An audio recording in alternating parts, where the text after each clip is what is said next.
Hi hello ನಮಸ್ಕಾರ welcome to my channel. ನಾನು ಇವತ್ತು ಈರುಳ್ಳಿ ಹೂವು ತಗೊಂಬಂದಿದ್ದೀನಿ ಒಂದು ಕಟ್ಟು. ಇದು ಹೆಂಗೆ ತಗೊಂಬಂದ್ರೇನು ಒಂದು ಕಟ್ಟು ಎರಡು ತರ ಮಾಡ್ಬೋದು. ಸಾಂಬಾರು ಇಲ್ಲಾಂದ್ರೆ ಪಲ್ಯ ಇಲ್ಲಾಂದ್ರೆ ಗೊಜ್ಜು ಪಲ್ಯ ಮಾಡ್ಕೊಬೋದು. ನಾನು ಮಡಕೆಯಲ್ಲಿ ಮಾಡ್ತಾ ಇದ್ದೀನಿ. ಮಡಕೆಯಲ್ಲಿ ಫಸ್ಟ್ ಎಣ್ಣೆ ಹಾಕಿ ಇಟ್ಕೊಳ್ಳೋಣ. ಎಣ್ಣೆ ಹಾಕಿದಾದ್ಮೇಲೆ ಉದ್ದಿನ ಬೇಳೆ ಮತ್ತೆ ಕಡಲೆಬೇಳೆ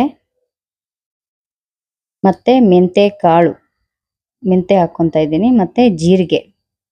ಇದೆಲ್ಲ ಸ್ವಲ್ಪ ಗೋಲ್ಡನ್ ಬರುವಾದ್ಮೇಲೆ ಜೀರಿಗೆ ಮತ್ತೆ ಸಾಸಿವೆ ಇಷ್ಟನ್ನು ಹಾಕೊಂಡು ಕ್ಲೀನಾಗಿ ಇದು ಮಾಡ್ಕೊಬೇಕು. ಮತ್ತೆ ಹಸಿಮೆಣಸಿನಕಾಯಿ ಒಣಮೆಣಸಿನಕಾಯಿ ಎರಡನ್ನು ಅರ್ಧ ಅರ್ಧ ಹೋಲ್ಡ್ ಮಾಡಿ ಹಾಕೊಂತ ಇದ್ದೀನಿ.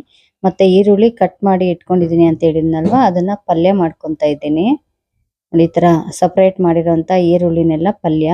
ಮತ್ತೆ ಸೊಪ್ಪನ್ನ ಬೇಕಾದ್ರೆ ಸಾಂಬಾರ್ ಕೂಡ ಮಾಡ್ಕೊಬೋದು. ಇದು ಗೊಜ್ಜು ಮಾಡ್ತಾ ಇದ್ದೀನಿ ನಾನಿಲ್ಲಿ. ನಾಟಿ ಈರುಳ್ಳಿ ಗೊಜ್ಜು ಬಾಣಲಿಲಿ ಮಡಕೆಯಲ್ಲಿ ಮಾಡಿದ್ರೆ ಸಖತ್ತಾಗಿರುತ್ತೆ. ಟೇಸ್ಟ್ ಕೂಡ ಅಷ್ಟೇ, ರುಚಿನೂ ಅಷ್ಟೇ ಸೂಪರ್ ಆಗಿರುತ್ತೆ.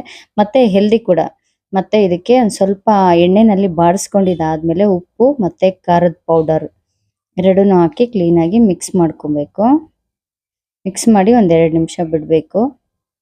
ಯಾಕಂದ್ರೆ ಉಪ್ಪು ಖಾರನೂ ಅದಕ್ಕೆ ಹಿಡಿಬೇಕಲ್ವಾ, ಹಾಗಾಗಿ ತುಂಬಾ ಚೆನ್ನಾಗಿರುತ್ತೆ. ತುಂಬಾ ಹೆಲ್ದಿ ಕೂಡ ಮಡಕೆಯಲ್ಲಿ ತಿನ್ನೋದ್ರಿಂದ.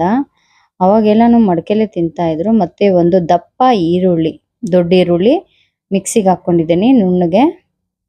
ಅದನ್ನು ಕೂಡ ಮಿಕ್ಸ್ ಮಾಡ್ಕೊಳ್ಳೋಣ. ಫಸ್ಟ್ ಎಣ್ಣೆಲಿ ಒಂದೆರಡು ನಿಮಿಷ ಮತ್ತೆ ಉಪ್ಪು ಖಾರದಲ್ಲಿ ಒಂದೆರಡು ನಿಮಿಷ ಕ್ಲೀನಾಗಿ ಬೇಯಬೇಕು. ಆಮೇಲೆ ಈರುಳ್ಳಿ, ಒಂದು ದಪ್ಪ ಈರುಳ್ಳಿ ಮಿಕ್ಸಿಗೆ ಹಾಕೊಂಡು ಅದನ್ನು ಕೂಡ ಕ್ಲೀನಾಗಿ ಮಿಕ್ಸ್ ಮಾಡಿ ಅದೊಂದೆರಡು ನಿಮಿಷ ಆದ್ಮೇಲೆ ನೋಡಿ ಈರುಳ್ಳಿನಲ್ಲಿಂದು ನೀರೆಲ್ಲ ಬಿಟ್ಕೊಂಡಿದೆ, ಹಾಗಾಗಿ ಅದು ಕುದಿ ತರ ಸೌಂಡ್ ಬರ್ತಾ ಇದೆ.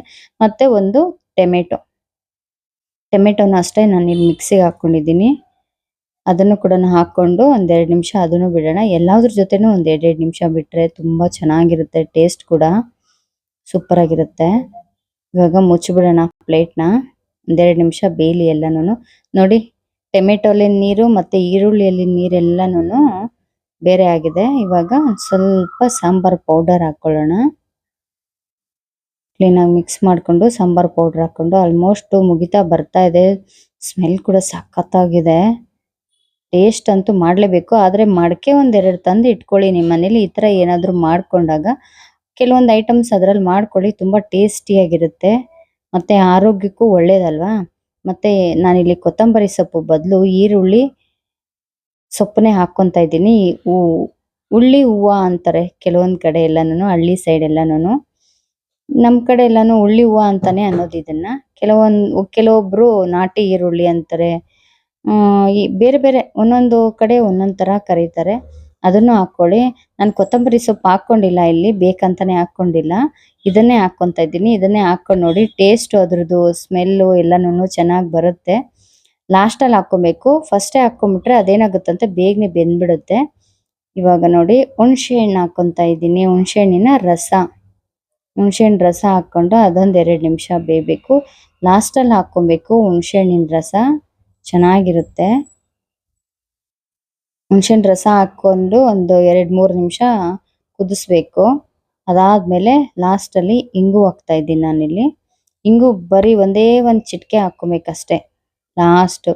ಅದೊಂದೆರಡು ನಿಮಿಷ ಬೇಯಿಸಿದಾದ್ಮೇಲೆ ಕ್ಲೀನಾಗಿ ಮಿಕ್ಸ್ ಮಾಡಿ ಚೆನ್ನಾಗಿ ಕುದಿಯಕ್ಕೆ ಬಿಡಬೇಕು. ಚೆನ್ನಾಗಿ ಕುದಿಬೇಕಿದು.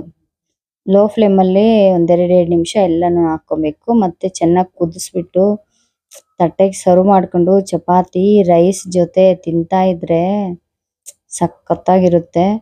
ಯಾವ ಥರ ಮಾಡೋದು ಅಂತ ನೋಡಿದ್ರಲ್ವಾ. ಮತ್ತೆ ಲೈಕ್ ಕೊಡೋದನ್ನ, ಸಬ್ಸ್ಕ್ರೈಬ್ ಮಾಡೋದನ್ನ ಯಾರು ಮರಿಬೇಡಿ. ಚಪಾತಿ ಜೊತೆ ಅಂತೂ ಸಖತ್ತಾಗಿತ್ತು. ಯಾರ್ಯಾರು ಈರುಳ್ಳಿ ಪ್ರಿಯರಿದ್ದೀರಾ ಅವ್ರಿಗೆಲ್ಲ ತುಂಬ ಇಷ್ಟ ಆಗುತ್ತೆ. ಅದರಲ್ಲೂ ಮಡಕೆಯಲ್ಲಿ ಮಾಡಿರೋದ್ರಿಂದ ಇನ್ನೂ ತುಂಬ ಚೆನ್ನಾಗಿ ಇಷ್ಟ ಆಗುತ್ತೆ ಅಂದ್ಕೊತೀನಿ. ಮತ್ತೆ ಕಮೆಂಟ್ ಮಾಡೋದನ್ನ ಮರಿಬೇಡಿ, ಸಬ್ಸ್ಕ್ರೈಬ್ ಕೂಡ ಮರಿಬೇಡಿ. ಮತ್ತೆ ಇನ್ನೂ ಏನಾದರೂ ಇನ್ಫಾರ್ಮೇಷನ್ ಬೇಕಂದ್ರೆ ಕಮೆಂಟ್ ಮಾಡಿ, ನಾನು ಗ್ಯಾರಂಟಿ ಇನ್ಫಾರ್ಮೇಷನ್ ಕೊಡ್ತೀನಿ. Thank you. ವಿಡಿಯೋ ನೋಡಿದ್ದಕ್ಕೆ ತುಂಬ ಚೆನ್ನಾಗಿದೆ ಅಲ್ವಾ. Thank you so much video ನೋಡಿದ್ದಕ್ಕೆ.